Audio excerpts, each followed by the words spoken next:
Hello students, I am Udaysari for you, and now I am here for the second chapter of your geography book, which title is Forest and Wildlife Resources, one एवं वन्य प्राणी। इसके बारे में हम लोग पढ़ेंगे। तो सबसे पहले जब हम वाइल्ड लाइफ की बात करते हैं तो life exist in forest is called wild life. जो भी जंगलों के पेड़ पौधे हैं, जो भी जंगलों में रहने वाले जीव जंतु हैं, they all are categorized under wild life. And since we know that there are two types of living things in exist in the forest, they are called flora and fauna. जो भी पेड़ पौधों की जो प्रजातियां या जो समूह जंगलों में पाई जाती हैं उनको हम लोग फ्लोरा से रेफर करते हैं, वनस्पति, प्राकृतिक वनस्पति कहते हैं। और जो भी दूसरी चीज़ें हैं, जो जानवर हैं, all the animals, all the creatures living in forest are referred as fauna या वन्य प्राणी।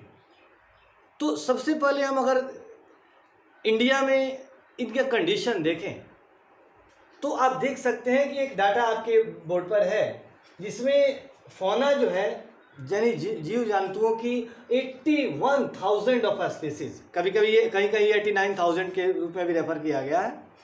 तो इतनी प्रजातियां जीव जंतुओं की हैं।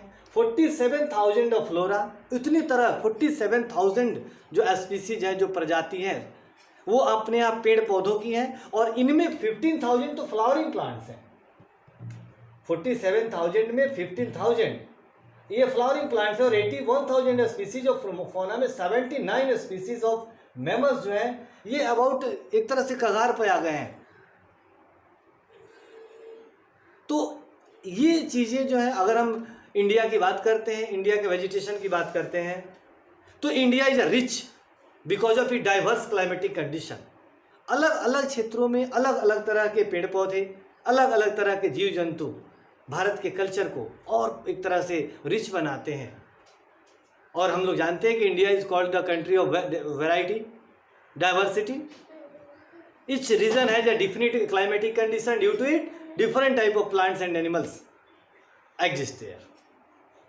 But after some of the years this condition become worst.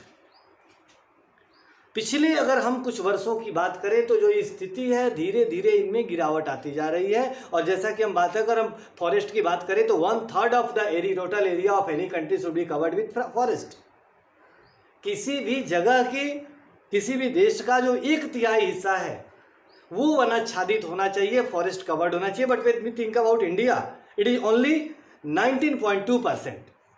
यानी भारत का जो फॉरेस्टेड एरिया है जहाँ पेड़ पौधे हैं वो 19.2% ओनली है। और ये बताता है कि स्थिति क्या रही है। रीजन बहुत सारे हैं।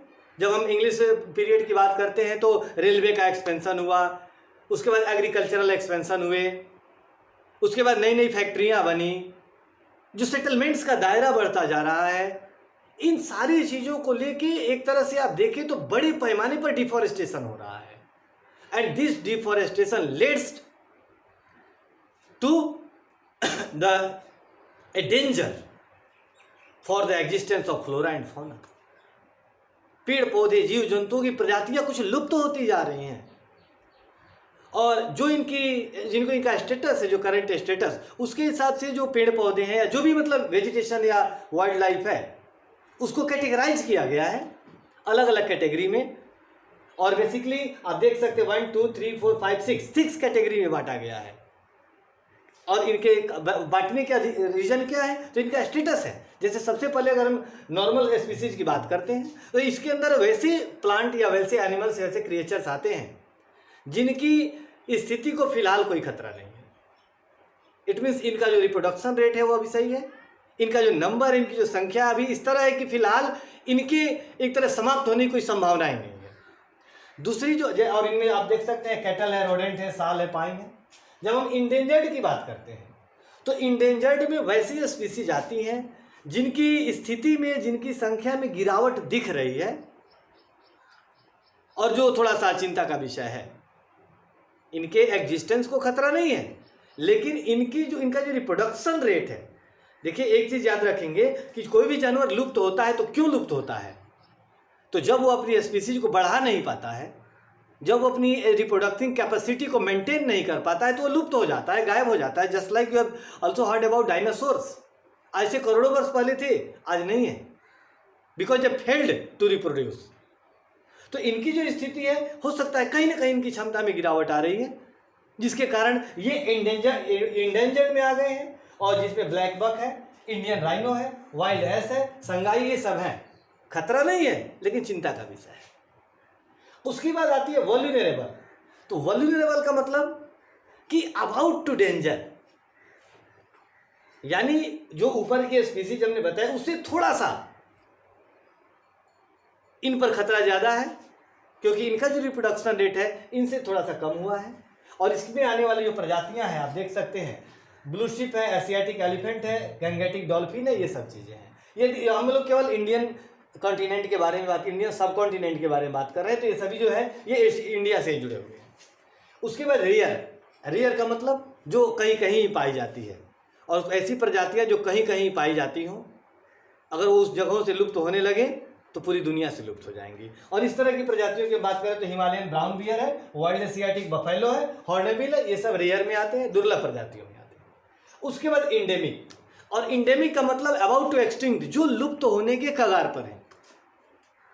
और ऐसी प्रजातियों की जब हम बात करते हैं तो इनको रिप्रोडक्शन कैपेसिटी जो है पूरी तरह से प्रभावित हो चुकी है। ये अपने स्पीसीज को मेंटेन करने लायक रिप्रोडक्शन रेट को मेंटेन नहीं कर पा रहे हैं, और जिसके कारण इनकी संख्या में बेहताशा गिरावट आ रही है। और इसमें आप देख सकते हैं अंडमान टीला है, निकोबार पिजन है, मिथुन है, अंडमान निकोबार अरुणाचल प्रदेश से कुछ जीव जंतु और पेड़ पौधों की ऐसी प्रजातियां हैं जो इसमें आ गई हैं एंडेमिक में। और लास्ट एक्सटिंक्ट, जो नहीं, जो लुप्त हो चुकी हैं, जिनके बारे में जो अभी एक इतिहास बन के रह गई हैं। और इसमें की बात करते हैं एशियाटिक चीता, पिंक हेडबग। ऐसा माना जाता था कि ये इंडिया में थे, लेकिन फिलहाल इनकी संख्या तमाम खोजों के बावजूद कहीं नहीं पाई गई है, तो इनको एक्सटिंक्ट माना गया है। तो ये प्रजातियां, these are the categories of wild life in India. I have told that what are the reasons where expense, agricultural expansion, railway expansion, habitation, जो अर्बनाइजेशन शुरू हुआ, इंडस्ट्रियलाइजेशन शुरू हुआ, इन चीजों ने इनकी संख्या को में गिरावट लाई। उसके बाद अब आते हैं बात कि जब ये इंपॉर्टेंट, जैसे कि हमने फर्स्ट चैप्टर में पढ़ा, resource are very important for us, and if the condition of natural vegetation is like it, then we have to think about it, what we are going to protect them, क्या करने जा रहे हैं। तो after independence the government of India decided to protect the forest, and he categorize the forest in preserve forest, reserve forest, कई तरह से forest को एक तरह से प्रिजर्व किया गया। इसके अलावा बहुत सारे प्रोग्राम लॉन्च किए गए, और उसके लिए सबसे बड़ा जो है Indian wild life protection act जो 1972 में पास किया गया, जिसके हिसाब से फॉरेस्ट को कैटेगराइज करके how much percentage is available for general use, ये सारी चीज़ें कैटेगरी की गई।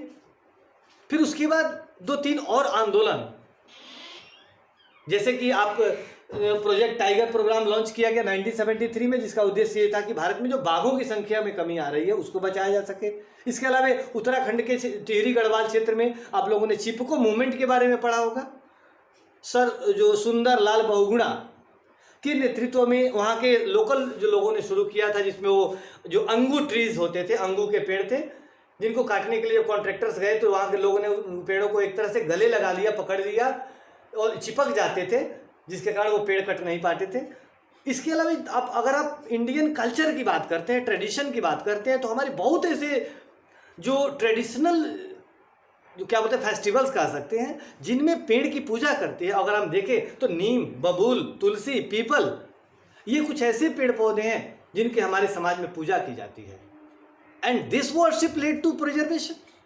अगर हम पूजा करते हैं, इनको बचा के रखेंगे, तो ये हमारी परंपराएं, ये जो हमारी परंपराएं हैं, ये एक कहीं ना कहीं पेड़ पौधों के कंजर्वेशन में महत्वपूर्ण भूमिका निभा सकती हैं। इसके अलावा राजस्थान में बिश्नोई कम्युनिटी आप देखेंगे, जो एक तरह से जो काला हिरन होता है उसके प्रोटेक्शन के लिए वो काम कर रहा है। तो अलग अलग क्षेत्रों से अलग अलग कम्युनिटी प्लस गवर्नमेंट प्रयास कर रहे हैं, but it was not enough.